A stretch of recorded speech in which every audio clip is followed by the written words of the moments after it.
आरव एक साधारण सा लड़का था। उसकी एक आदत ऐसी थी जो साधारण नहीं थी। वह बहुत ज़्यादा ही सोचता था।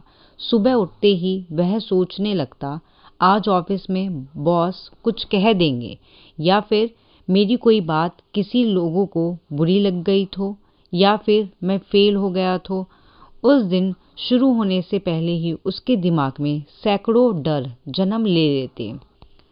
आरव के दोस्त आरव से कहते कि यार तू इतना सोचता क्यों है, करके देखना। लेकिन दोस्तों को ये नहीं पता कि वो जानबूझकर ऐसा नहीं करता। सोच अपने आप उसके भीतर चलती रहती है।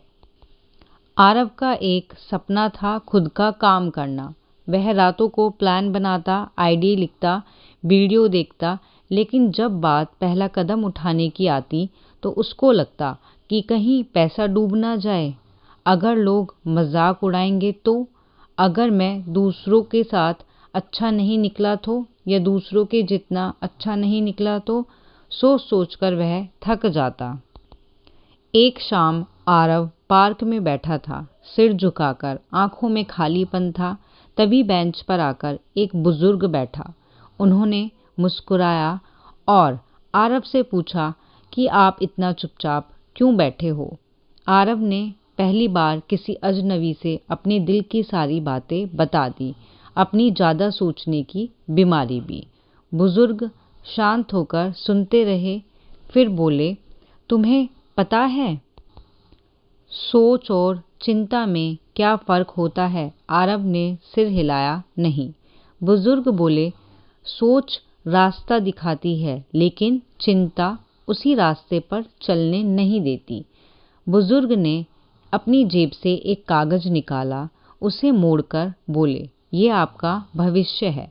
फिर उन्होंने कागज को कसकर मसल दिया और कहा, ये तुम्हारा ज़्यादा सोचने का है। कागज फट गया। बुजुर्ग मुस्कुराए कि भविष्य कमज़ोर नहीं था, उसे तुम्हारी सोच ने तोड़ा। आरव की आंखें भर आई। सबसे बड़ी सच्चाई, बुजुर्ग ने कहा, तुम जिन चीज़ों से डर रहे हो ना, उनमें से 90% कभी होगी ही नहीं। उनसे निपटने की ताकत तुम्हारे अंदर पहले से ही नहीं होगी। ये बच्चे गिरते हैं, रोते हैं और फिर उठते हैं, ऐसा इशारा वो बुजुर्ग करता है, क्योंकि ये सोचते नहीं, बस चलते रहते हैं, पहला कदम उठाते हैं। उस दिन आरव ने कोई बड़ा फैसला नहीं लिया, बस एक छोटा सा कदम उठाया। उसने अपने सपनों को परफेक्ट बनाने की कोशिश कर दी। अगले दिन उसने अपना काम शुरू किया, डर के साथ, घबराहट के साथ, लेकिन रुका नहीं। बहुत सारी गलतियां हुई, नुकसान हुए, लेकिन अब आरव सोचता था, पर सोच उसे रोकती नहीं थी। कुछ महीने बाद आरव सफल हो गया, क्योंकि वह सबसे तेज था नहीं, सबसे स्मार्ट था नहीं, बल्कि इसलिए क्योंकि उसने सोचते हुए भी चलना सीख लिया था।